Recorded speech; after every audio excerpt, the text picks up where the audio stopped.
பிரியமானவர்களே, இயேசு கிறிஸ்துவின் நாமத்தில் உங்களுக்கு என் அன்பின் வாழ்த்துக்கள். 1 சங்கீதம் 3வது வசனம், அவன் செய்வது எல்லாம் வாய்க்கும், நீங்கள் செய்கிற காரியம் வாய்க்கும் என்று ஆண்டவர் வாக்கு கொடுக்கிறார். 1 சங்கீதம் நம்ம எல்லாருக்குமே தெரிந்த காரியம்தான். துன்மார்க்கருடைய ஆலோசனையில் நடக்கக்கூடாது, பாவிகளுடைய வழிகளில் நிற்கக்கூடாது, பரியாசக்காரர் உட்காருகிற இடத்தில் உட்காரக்கூடாது, கர்த்தருடைய வேதத்தில் பிரியமாயிருந்து இரவும் பகலும் அதில் தியானமாயிருக்கிற மனுஷன் பாக்கியவான், ஆசீர்வதிக்கப்பட்டவன், அவன் செய்வதெல்லாம் வாய்க்கும். நீங்கள் நிறைய போட்டு மனசில் குழப்பாமல் ஒரே ஒரு காரியம்தான், கர்த்தருடைய வேதத்தில் பிரியமாயிருந்து இரவும் பகலும் அதில் தியானமாயிருக்கிற மனுஷன் செய்வதெல்லாம் வாய்க்கும்.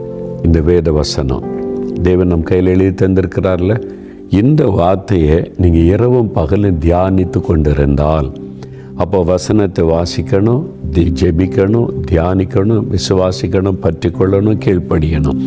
இதை செய்தால் நீங்கள் செய்வதெல்லாம் வாய்க்கும் என்று ஆண்டவர் உங்களுக்கு வாக்கு கொடுக்கிறார். இதுதான் ரகசியம். என் ஊழிய காரியத்தில் எத்தனையோ காரியங்களை கர்த்தர் வாய்க்க பண்ணி நடத்துகிறார். காரணம் இந்த வேத வசனம். இந்த வசனத்தை வாசித்து தியானித்து ஜெபித்து அதற்கு கீழ்ப்படியும் போது கர்த்தர் வாய்க்க பண்ணுகிறார். ஒரு சகோதரர், கிறிஸ்தவர் அல்லாத ஒரு சகோதரர் சமீபத்தில் தான் அவர் இயேசுவை ஏற்றுக்கொண்டார். அவர் என்னை சந்தித்த போது சொன்னார், நீங்கள் சொல்கிற இந்த வேத வசனம் இப்படியெல்லாம் கூட ஆண்டவர் பேசியிருக்கிறார், இந்த வேத வசனம் எவ்வளோ ஆச்சரியமாக இருக்குது, வேறு எங்கே நான் இப்படி வாசித்ததில்லை. அதனால் நான் ஒரு வேத புஸ்தகம் வாங்கி இதை வாசித்து இதை முழுமையாக அறியணும்னு நான் வாசிக்க ஆரம்பித்தேன். 5 நாளில் வேத புஸ்தகம் முழுவதையும் நான் வாசித்து முடிச்சிட்டேன். ஆதியாகமத்திலிருந்து வெளிப்படுத்தின விசேஷம் வரைக்கும் 5 நாளில் வாசித்து முடிச்சிட்டேன்னு சொன்னார். எனக்கு ரொம்ப ஆச்சரியம், 5 நாள்லையா, எப்படி 5 நாளில் வாசித்து முடிச்சிங்க? அவர் சொன்னார், நான் எல்லாத்தையும் ஒதுக்கி வச்சுட்டு இரவும் பகலும் தொடர்ச்சியாக நான் வாசித்து முழுமையாக இந்த வேதத்தை நான் அறிந்து கொள்ளணும்னு சொல்லி 5 நாளுக்குள்ளே வாசித்து முடிச்சிட்டேன் அப்படின்னு சொன்னார். எனக்கு அன்பானவர்களே, அவருக்கு வேதத்தின் மீது எவ்வளோ தாகம் பார்த்தீங்களா? இன்றைக்கி ஒரு நாளைக்கு ஒரு அதிகாரம் கூட வாசிக்காமல் எப்படி நீங்கள் ஆண்டவர் ஆசீர்வதிப்பார்னு எதிர்பார்க்குறீங்க? அப்போ ஆண்டவர் நம்ம கையில் எழுதி கொடுத்துருக்கிற வேத புஸ்தகத்தை, கர்த்தருடைய வார்த்தையை நம்ம நேசித்து வாசிக்கணும். இல்லை, யோசித்து பாருங்கள், நம்முடைய வசனத்தை நான் வாசித்து அறியணுன்ற தாகம் உங்களுக்கு இருக்குதா? வசனத்தின் மேல் உங்களுக்கு தாகம் இல்லைன்னா என்ன அர்த்தம் தெரியுமா? ஒரு பசி இல்லைன்னா டாக்டரை போனால், பசியே இல்லை டாக்டர்னு சொன்னால் என்ன சொல்லலாம் தெரியுமா? சிக்னஸ், வியாதி இருக்குது, அதனால தான் பசி இல்லை, உடனே மருந்து கொடுத்து சரிப்படுத்தணும். வேத வசனத்தை குறித்த பசியும் தாகம் உங்களுக்கு இல்லைன்னா பாவம் என்கிற வியாதி உங்கள் வாழ்க்கையில் வந்துட்டுன்னு அர்த்தம். ஏதோ ஒரு பாவ வியாதி உள்ள நுழைஞ்சிட்டு, ஏதோ ஒரு கண்களின் நிச்சயம், மாம்சத்தை நிச்சயம், அல்லது செல்ஃபோன் வழியாக அல்லது வேலை செய்கிற இடத்துல அந்த பாவம் நுழைஞ்சனால உங்களுடைய ஆத்மா வியாதிப்பட்டதுனால கர்த்தருடைய வசனத்தின் மேலே தாகம் இல்லை, விருப்பம் இல்லை. நீங்கள் ஆரோக்கியமாக இருந்தீங்கன்னா கர்த்தருடைய வசனத்தின் மேலே தாகம் வாஞ்சியும் உண்டாகும்.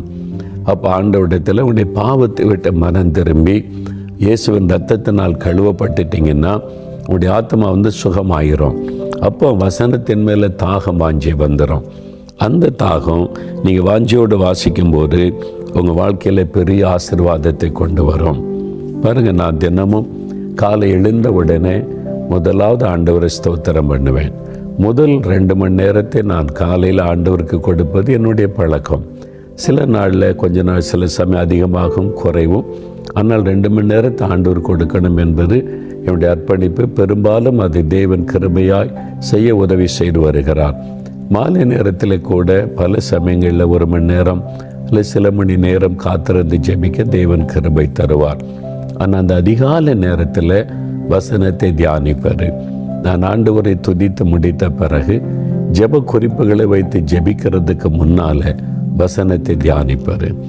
நான் முடிந்தால் முழங்காலில் நின்று வாசிப்பேன் அல்லது உட்கார்ந்தாவது ஜெபத்தோட. ஆனால் எனக்கு பெரும்பாலும் முழங்கால் நின்று வாசிக்கும்போது அது ஒரு பெரிய ஆசீர்வாதத்தை உணர முடியும். அப்போ அந்த தேவ பிரசன்னத்தோடு வாசிக்கும்போது என்னுடைய பழக்கம் ஆதியாகமத்திலேருந்து ஒவ்வொரு அதிகாரமாய் வாசித்து கொண்டு வருவது. ஒரு நாளைக்கு 4 அதிகாரம் 5 அதிகாரம் வாசிக்கணும் அப்படி நான் நினைக்க மாட்டேன். என் கூட ஆண்டவர் பேசணும். இந்த வசனத்தை கொண்டதான் முக்கியம். அப்போ நான் அந்த வசனத்தை வாசிக்கும்போது ஜெபத்தோட, அதாவது யாருமே இருக்கக்கூடாது. ஒரு இல்லை அங்கே வேலை செய்யாங்க, அங்கே வேலை செய்கிறேன் பார்த்துக்கிட்டு அப்படியே உட்காந்து பைபிள் வாசிக்கக்கூடாது. ஜெபரையில் தனியாக ஆண்டோடைய பாத்தில் டிஸ்டர்பன்ஸ் இல்லாமல் உட்காந்து வசனத்தை தியானிக்கணும். சில கையில் பைபிள் வாசிக்கிட்டே இருப்பாங்க, அப்படியே இதை கவனி அதை கவனி இந்த கதவை மூடு சொல்லுவாங்க. அப்போ வசனத்தினுடைய உண்மையான அர்த்தம் உங்களுக்கு விளங்காது. வசனத்தை கொண்டு கர்த்தர் பேச முடியாது. அதனால் நீங்கள் வேத வசனத்தை தியானிக்கும் போது யாருடைய டிஸ்டர்பன்ஸ் இருக்கக்கூடாது. என் ஆண்டவர் அதிலிருந்து உங்களோட பேச விரும்புகிறார். அப்போ தான் ஆண்டவர் பேசுவதை உணர முடியும். நான் அப்படி தான் தனித்து தெய்வ சமூகத்தில் உட்கார்ந்து ஜெபத்தோடு அதை வாசிப்பேன். முதலாவது இதுக்காய் ஸ்தோத்திரம் பண்ணி ஜெபம் பண்ணுவேன். அப்படியே வாசிக்கும் போது திடீர்னு 4வது வசனமோ 6வது வசனமோ அப்படி வாசிக்கிட்டே வரும்போது ஆவியானவர் பரிசுத்த ஆவியானவர் சொல்வார், ஸ்டாப், நிறுத்துன்னுவார். அவ்வளோ அதுக்கு மேலே வாசிக்க மாட்டேன். அந்த வசனத்தை திரும்ப வாசிப்பேன், சத்தமாக வாசிப்பேன். நான் காதில் விழுற மாதிரி வாய் திறந்து வாசிப்பேன். அந்த வசனத்தை கொண்டு ஆண்டவர் என்னோடு பேச விரும்புகிறார் என்பது தெரியும். அந்த வசனத்தை வைத்து ஜெபிப்பேன். ஆண்டவரே, இந்த வசனத்தை கொண்டு என்னோடு என்ன பேச விரும்புகிறீங்க, பேசுங்கன்னு ஜெபம் செய்வேன். எல்லா நாளும் வாக்குத்தத்தமே கர்த்தர் தரமாட்டார். நம்ம எப்போ பைபிள் திறந்தாலும் வாக்குத்தத்தத்தை தேடுகிறோம். அது தவறு. சில சமயங்களில் தேவன் நம்முடைய பாவத்தை அதை வைத்து உணர்த்தி பரிசுத்தப்படுத்துவார். அதனால தான் யோவான் 17:17 இயேசு சொல்லுகிறார், பிதாவே, உம்முடைய சத்தியத்தினாலே என் சீஷர்களை பரிசுத்தமாக்கும், உம்முடைய வசனமே சத்தியம். இந்த வசனத்தை வைத்து தான் தேவன் நம்மை பரிசுத்தப்படுத்துவார். அப்போ அந்த வசனத்தை கொண்டு குறைகளை தவறுகளை சுட்டி காண்பிக்கும் போது அந்த வசனத்தை வைத்து ஜெபிப்பது, ஆண்டவரே, இந்த வசனத்தின்படி நான் குறைவுள்ளவனாக இருக்கிறேன், என்னை மன்னிங்க, என்னை பரிசுத்தப்படுத்துங்க. அப்போ அந்த வசனம் உள்ளத்தில் ஆழமாய் பதியும். அந்த நாள் முழுவதும் அந்த வசனம் பேசிக்கிட்டே இருக்கும். அந்த நாள் முழுவதும் தியானித்து கொண்டே இருக்கலாம். சில சமயம் அது ஒரு வழி நடத்துதலாக இருக்கும். இது இப்படி செய் அப்படி செய்யணும், ஒரு வழி நடத்துதல். சில சமயம் அது தேவனுடைய ஒரு ஆலோசனையாக இருக்கும். இந்த காரியத்தில் இப்படி தான் நீ நடந்து கொள்ளணும் ஆலோசனையாக இருக்கும். சில சமயத்தில் வாக்குத்தத்தமாக இருக்கும். எல்லா நாளுமே வாக்குத்தத்தத்தையே தேடிக்கொண்டு இருக்கக்கூடாது. ஆண்டவர் என்ன பேச விரும்புகிறாரோ பேச இடம் கொடுக்கணும். அப்படி நீங்கள் தியானிக்கும் போது தான் ஆண்டவர் தெளிவாய் பேசி சில சமயம் தவறுகளை உணர்த்துவார். சில சமயத்தில் ஒரு வழி நடத்துதலை தருவார். சில சமயத்தில் வாக்குத்தத்தம் தருவார். சில சமயத்தில் அதை வைத்து ஆறுதல் படுத்துவார். ஏன்னா இந்த வசனம் அப்படிப்பட்டது. 119 சங்கீதம் 92 வசனத்தில், வேதம் என் மனமகிழ்ச்சியாக இராமல் இருந்திருந்தால் என் துக்கத்திலே நான் அழிந்து போயிருப்பேன்னு ஒரு பக்தன் சொல்லுகிறார். அப்போ நம்மை ஆறுதல் படுத்தக்கூடிய வல்லமை இந்த வசனத்துக்கு உண்டு. தேவன் ஆறுதல் படுத்துவார். வாலிபன் தன் வழி எதனால் சுத்தம் பண்ணுவான்? உடைய வசனத்தின்படி காத்து கொள்வதனால் தானே. அப்போ இந்த வசனத்தை கொண்டு தேவன் நம்மை பரிசுத்தப்படுத்துகிறார். அது மாத்திரம் இல்லை, 119 சங்கீதம் 105 வசனத்தில், இந்த வசனம் என் கால்களுக்கு தீபமும் என் பாதைக்கு வெளிச்சமாக இருக்கிறது. இது வழி நடத்துகிற தெளிவான ஒரு பாதையை நமக்கு காண்பிக்கிறாரு. இந்த வசனம் நல்ல ஔஷதம், நல்ல மருந்து என்பதாய் வேதம் சொல்லுகிறாரு. உங்களுடைய இருதயத்தின் காயங்களை ஆற்றுகிற மருந்து, உங்களுடைய நோய்களை குணமாக்குகிற மருந்து, உங்களுடைய ஆவியில் இருக்கிற பயம் கலக்கங்களை மாற்றுகிற மருந்து. அது மாத்திரல்ல, இதை தியானிச்சிங்கன்னா உங்களுடைய காரியங்கள் வாய்க்கும். நீங்கள் செய்ய நினைக்கிற காரியம் ஜெயமாகும். அதனால தான் இந்த வசனம் ரொம்ப நமக்கு அவசியம். தினந்தோறும் அதை நீங்கள் கருத்தாக வாசித்து தியானித்து விசுவாசித்து அதை வைத்து ஜெபம் பண்ணி அதற்கு கீழ்ப்படியணும். அதான் முக்கியம். கடைசியாக ஒரு வசனம் பாருங்கள், யோசுவா 1 அதிகாரம் 8வது வசனம் பாருங்க. இந்த நியாயபரமான புஸ்தகம், அதாவது தேவனுடைய வார்த்தை வசனம், உன் வாயை விட்டு பிரியாமல் இருப்பதாக. இதில் எழுதியிருக்கிறபடி எல்லாம் செய்ய நீ கவனமாக இருக்கும்படி. சும்மா வாசித்தா போதாது, அதில் எழுதியிருக்கிறபடி செய்வதற்கு நம்ம அர்ப்பணிக்கணும். நான் பைபிள் வாசித்துட்டேன், ஜெபிச்சுட்டு ஆசீர்வாதம் வரும். வாசித்து விசுவாசித்து அது கீழ்ப்படியணும், அதன்படி நடக்கணும், அதன்படி அதை செய்ய கவனமாக இருக்கும்படி இரவும் பகலும் தியானித்து கொண்டிருப்பாயாக. அன்று சில இரவும் பகலும் யோசுவா இந்த வேத வசனத்தை தியானித்து கொண்டிரு, அதில் சொல்லப்பட்டபடி செய்ய கவனமாயிரு. அப்பொழுது நீ உன் வழியை வாய்க்க பண்ணுவாய். உன் காரியம் வாய்க்கும். நீ செய்கிற காரியம் ஜெயமாகும். தடை வராது, வாய்க்கும். அப்பொழுது புத்திமானாயும் நடந்து கொள்ளுவாய். உடைய நடக்கையில் செயலில் எல்லாம் வித்தியாசம் தெரியும். அநேகர் ஆச்சரியப்படுவாங்க. கூட வேலை பார்க்குறவங்க, கூட பிஸ்னஸ் பண்ணுறவங்க, கூட வாட, உனக்கு எப்படி இந்த ஞானம், உனக்கு எப்படி இந்த காரியம்? வேத வசனம் கொடுக்கிறாரு. அதனால் இன்றைக்கு ஆண்டவரே, இந்த வேத வசனத்தை நான் நேசிக்கிறேன், தினமும் வாசிப்பேன், அதுக்கு கீழ்ப்படி ஒப்பு கொடுக்குறேன், இரவும் பகலதை தியானித்து கொண்டிருக்க எனக்கு உதவி செய்யன்னு கேளுங்க. நீங்கள் செய்வதெல்லாம் வாய்க்கும். ஆலயத்துக்கு போகும்போது, ஒரு கூட்டத்துக்கு போகும்போது கையில் வேத புஸ்தகத்தோடு போங்க. அச்சடிக்கப்பட்ட வேத புஸ்தகம் கையில் இருக்கணும். சில செல்ஃபோனை காமிச்சு இதில் இருக்க பைபிள்னு சொல்லாதுங்க.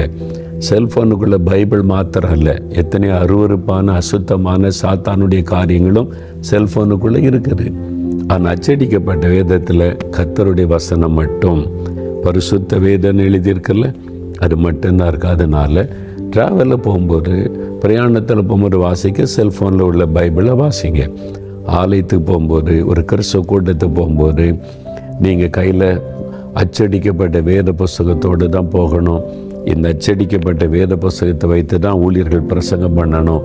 தயவுசெய்து மனதில் கொள்ளுங்க. சரி, இப்போ நாம் ஜெபிக்க போகிற ஆண்டவர் வாக்கு கொடுத்தபடி உங்கள் வாழ்க்கையில் ஏதோ ஒரு காரியம் தடைப்பட்டிருக்கல, தேவன் அதை வாய்க்க பண்ண போகிறார். விசுவாசிங்க. ஆண்டவரே, இன்றைக்கு உம்முடைய வசனத்தை வாசிக்க தியானிக்க கீழ்ப்படி ஒப்பு கொடுக்கிறேன், என் காரியத்தை வாய்க்க பண்ணும் அப்படின்னு ஜெபிக்க போகிறேன். என்ன காரியம் வாய்க்கணும்? மனதில் நிறுத்தி கொள்ளுங்க, கண்களை மூடுங்க, ஜெபிக்கலாம். தகப்பனே, நீர் எங்களுக்கு எழுதி கொடுத்திருக்கிற வேத வசனங்களுக்காக உம்மை துதிக்கிறோம். இந்த வேத புஸ்தகத்திற்காக நாங்கள் உம்மை துதிக்கிறோம், ஸ்தோத்திரிக்கிறோம், நன்றி செல்கிறோம். இதில் இருக்கிற உம்முடைய வார்த்தைகளை நாங்கள் விசுவாசிக்கிறோம். ஆண்டவரே, இந்த வார்த்தைக்கு கீழ்ப்படிய என்னை அர்ப்பணிக்கிறேன். இந்த வசனத்தை வாசிக்கவும், தியானிக்கவும், விசுவாசிக்கவும், கீழ்ப்படியவும், அதன்படி நடக்கவும் என்னை அர்ப்பணித்துக் கொள்கிறேன். இன்று யார் யார் ஒப்பு கொடுத்து ஜெபிக்கிறாங்களோ அந்த மகளுக்காக, மகனுக்காக நான் ஜெபிக்கிறேன். ஆண்டவரே, அவன் செய்வதெல்லாம் வாய்க்கும் என்று வாக்கு கொடுத்திருக்கிறேன். இந்த மகன் செய்கிற காரியத்தை வாய்க்க பண்ணுவீராக. இந்த மகளுடைய காரியத்தை வாய்க்க பண்ணுவீராக. உம்முடைய வசனத்தை வாசித்து தியானிக்க அர்ப்பணித்துக் கொண்டபடியால் இதுவரை தடைப்பட்ட காரியங்கள் வாய்க்கணும். ஆண்டவரே, நீ தடைகளை மாற்றி காரியத்தை வாய்க்க பண்ணி ஜெயமாக்கி கொடுத்த ஆசீர்வதியும். அவருடைய பிள்ளைகள் காரியத்தை வாய்க்க பண்ணுவீராக. படிப்பின் காரியத்தை வாய்க்க பண்ணுவீராக. வேலை காரியத்தை வாய்க்க பண்ணுவீராக. தொழில் காரியங்களை வாய்க்க பண்ணுவீராக. வீடு கட்டுகிற காரியத்தை வாய்க்க பண்ணுவீராக. குழந்தை செல்வத்தை வாய்க்க பண்ணுவீராக. அவருடைய வாழ்க்கையில எதிர்பார்க்கிற நன்மைகளை கர்த்தர் வாய்க்க பண்ணுவீராக. நீ தடைகளை மாற்றி வாய்க்க பண்ணி ஜெயம் கொடுக்கிற தேவன் என்பதை விளங்க பண்ணும். இதோ உம்முடைய வார்த்தையின்படி உம்முடைய வசனத்திற்கு முதலிடம் கொடுக்க அர்ப்பணித்தபடியால் நசரேயனாகிய இயேசுவின் நாமத்தில் தடைகள் விலகவும், காரியங்கள் வாய்க்கவும் நான் ஜெபிக்கிறேன். ஆண்டவரே, இன்று முதலே இந்த மாற்றம் உண்டாகட்டும். இன்று முதலே வழிகள் திறக்கப்படட்டும். அவருடைய சுகத்துக்காக எடுக்கிற முயற்சிகளை வாய்க்க பண்ணுவீராக. அவருடைய சரீர ஆரோக்கியத்துக்காக எடுக்கிற முயற்சிகளை வாய்க்க பண்ணி நல்ல சுகத்தை அருளி ஆசீர்வதியும். கடன் பிரச்சனை மாறுவதற்கு எடுக்கிற பிரயாசங்களை வாய்க்க பண்ணி கடன் பிரச்சனையில் இந்த விடுதலை தாரும். இந்த வாங்குகிற காரியம், கட்டுகிற காரியத்தில் எடுக்கிற பிரயாசத்தை நீர் வாய்க்க பண்ணும்படி தடைகள் எல்லாம் விலகட்டும் இயேசுவின் நாமத்தில் என்று ஜெபிக்கிறேன். அவருடைய வேலை காரியம், படிப்பின் காரியம், தொழில் காரியங்களுக்கு எடுக்கிற முயற்சிகள் இயேசுவின் நாமத்தில் வாய்ப்பதாக, தடைகள் விலகுவதாக, காரியங்களை வாய்க்க பண்ணி ஆசீர்வதியும். எந்த காரியத்தில் ஆண்டவரை வாய்க்க பண்ணும் என்று இந்த மகன் மகள் ஜெபிக்கிறார்களோ, இயேசு கிறிஸ்துவின் நாமத்தில் இந்த காரியம் வாய்க்கட்டும். நீர் வாக்கு கொடுத்தபடியே நீர் வாய்க்க பண்ணுவீராக. இந்த பிள்ளைகள் தங்களை வசனத்திற்கு அர்ப்பணித்துக் கொண்டபடியினால், உம்முடைய வார்த்தையின்படி வாழ ஒப்பு கொடுத்தபடியால், நீர் வாக்கு தத்தத்தின்படி கட்டாயம் இதை வாய்க்க பண்ணி ஆசீர்வதியும், ஆசீர்வதியும். நான் விசுவாசிக்கிறேன். அற்புதத்தை செய்துவிட்டீர், தடைகளை மாற்றிவிட்டீர், வழிகளை திறக்கிறீர். உம்முடைய பிள்ளைகளுக்கு காரியங்கள் வாய்க்கிறது. அவள் மகிழ்ந்து களிகூறப் போகிறார்கள். விசுவாசத்தோடு உம்மை ஸ்தோத்திரிக்கிறோம், துதிக்கிறோம். இயேசு கிறிஸ்துவின் நாமத்தில் ஜெபிக்கிறோம் பிதாவே. ஆமேன், ஆமேன்.